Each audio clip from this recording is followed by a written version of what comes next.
What's the good word, y'all? It's your boy DKB here. So, coming off of the interesting trade rumors that Joe Douglas may be looking to proactively get Mecole Hardman off of this roster, essentially having him on the trade block, it got me thinking of who else may potentially be in this same kind of scenario, right? If you want to take a high level look at what's happening with Mecole Hardman, he's being underutilized, right? That's essentially the best way to sum up his tenure with the New York Jets so far.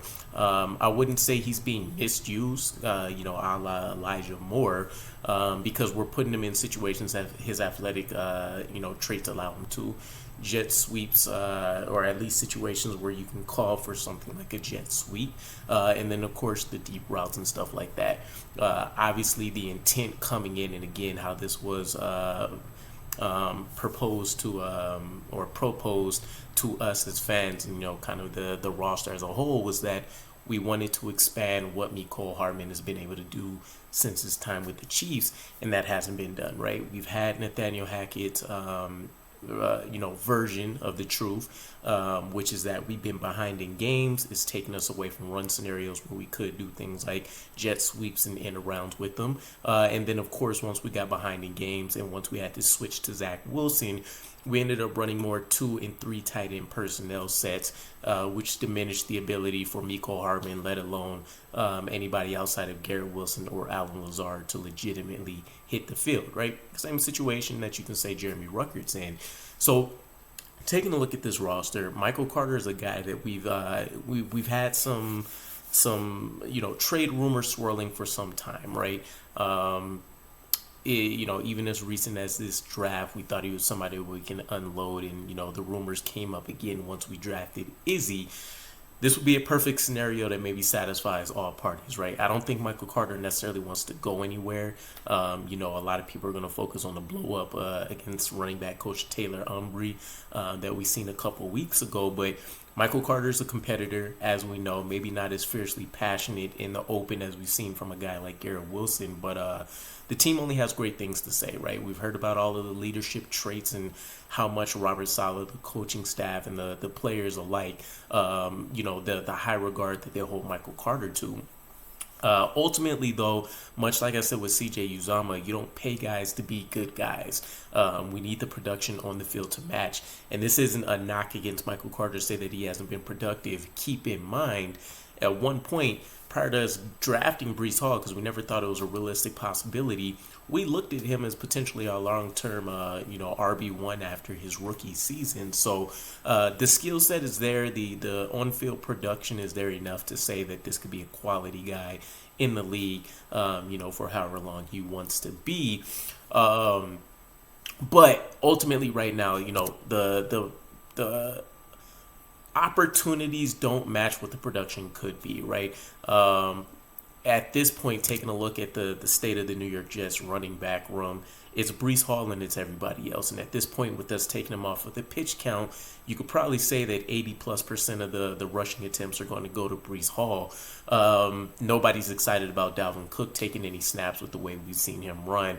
There was a little bit more pop last week. But nonetheless, this might be a great opportunity to get Izzy bumped up the depth chart, finally get him activated and bring some more athleticism back into the roster, and maybe have him become that handcuff to Breece Hall that we initially expected, right? We were hoping that maybe Izzy can take over until Breece Hall was ready. Breece Hall happened to have been ready on time. This would be a great Robin to his Batman, as opposed to what Dalvin Cook would be. So, where does that leave Michael Carter, right? Obviously, we're talking about a trade situation here. I've seen the Browns floated around as a good idea for a team that may want to pick him up, and I'm sure there's plenty of others that would love his services, but take a look at that Browns running back room. Nick Chubb ended up having that season-ending injury, and so they're looking at Jerome Ford, Kareem Hunt, Pierre Strong. Kareem Hunt just got back into the fold with them. He hasn't looked exceptional by any means in the last 2 weeks. And so bringing in a guy like Michael Carter, you're bringing in all of those intangible traits that we spoke about that they would love, that veteran presence, but then also you're getting a dual threat weapon here, a guy that can contribute in the rushing game, he can contribute in the receiving game, and he'll come in and automatically, outside of Kareem Hunt, he becomes your most experienced running back in the room. And I've said this before, not that you need a veteran, in my opinion, in the running back room, but this is a perfect situation. He's a younger guy, he's gotten 30 games under his belt, but we haven't been able to do pretty much anything with him, and so he would fit in and be able to produce right away with Cleveland, and hopefully that ends up working out for him. Elijah Moore is over there now, so he kind of already has a buddy in the room, but you're talking about so far 5 rushes for 31 yards, but he's only had 14 touches on the season when you want to factor in his receiving ability as well. So that is a crazy low rate. Understanding he's a RB3 within this offense now, but still, it's a crazy low rate to utilize for a guy that is proven, especially given the struggles that we've seen out of Dalvin Cook. Statistically, one of the worst running backs from an efficiency standpoint, big play threat standpoint, whatever you want to look at. And so, I would have either expected we boosted his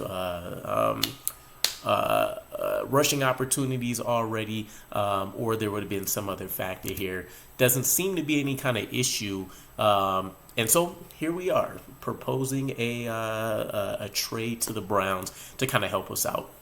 I do find it interesting that taking a look at some of the more recent trades in the last couple of years, the running back market, let alone all of the issues with them getting secondary contracts, even when you want to talk about teams acquiring them, it hasn't been great for teams that are necessarily looking to dish them out. What the New York Jets would essentially be looking at here is either a player for player trade, and taking a look at the Browns depth chart, doesn't seem like anybody that would be adequate enough, given where we are in our roster and what players they may have available. Doesn't seem like an option. So historically, the next best thing is that you're probably going to take a look at a swap of day 3 picks here. Generally, we would give up a 7th. We would give up, we would receive a 6th round pick, for example, from the Browns. So kind of a bit of an undersell, I suppose. But again, I think ultimately, if you want to take a look at the future of that running back room, it's going to be Breece Hall. It's going to be Izzy. We'll probably try to get a draft pick again. But Joe Douglas has never shied away from acquiring those day 3 picks and then trying to turn those around into something much more meaningful. So I don't know. Either this will come to fruition, whether it be with the Browns or another team, or we'll find a way to get him more involved in this offense, especially since we're going to be leaning more heavily into the running game again. But this can't stand. I'm happy with a lot of the things this offensive coaching staff has done, but the inability to get guys involved like a Mecole Hardman, a Michael Carter, a Jeremy Ruckert consistently enough is going to be a problem. And so if we can't get it done, it's only year 1. But if we can't get it done now, you might as well try to, get some early return on investment for guys that may not be sticking around for the next couple of years. So either way, let me know what your guys' thoughts are, Browns fans, Jets fans, etc. And I'll catch you guys again. Peace.